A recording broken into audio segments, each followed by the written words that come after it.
போக்குவரத்து துறைக்கும் காவல்துறைக்கும் இடையே ஏற்பட்டிருக்கும் மோதல் குறித்து அமமுக பொதுச் செயலாளர் டிடிவி தினகரன் கருத்து தெரிவித்துள்ளார் என்று எதிர்பார்க்கிறோம்.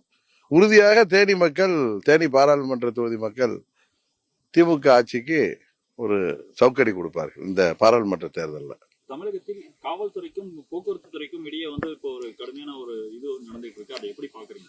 அது யாரு காரணம்? முதலமைச்சர் என்ன சொன்னாரு? காவல்துறையை சேர்ந்தவர்கள் இலவசமாக பஸ்ல பேருந்துல பயணம் தேர்தல் அறிக்கையில் சொன்னாரா இல்லையா? அதெல்லாம் நிறைவேற்றாம இன்னைக்கு அவருக்கு கீழே உள்ள அந்த அரசாங்கத்தில் உள்ள 2 துறைகள்ல சண்டையை கவர்வதற்கு காரணமே முதலமைச்சர் தான். எலெக்ஷன் வெற்றிக்கு அவர் போறோம். அதிமுகவோ உங்களோட இது மீதி உள்ள கட்சிகளுடைய நிலைமை எந்த மாதிரி இருக்குங்க? புரியல. தேர்தலுக்கு அப்புறம் அதிமுக நிலைமை இடம் எந்த மாதிரி இருக்குங்க? தேர்தல் 4 ஒரு 10 நாள் தானே. 4ஆம் தேதிக்கு அப்புறம் நீங்க தான் தெரிஞ்சுக்க போறீங்களா? இப்ப எதுக்கு என்னிட்ட போய் ஜோசியெல்லாம் கேட்குறீங்க? இந்தியாவை பொறுத்த வரைக்கும் ஆட்சி அமைப்பது மீண்டும் மோடி அவர்கள் 3வது முறை உறுதியாக சிறந்த அறுதி பெரும்பான்மையோட முன்பு.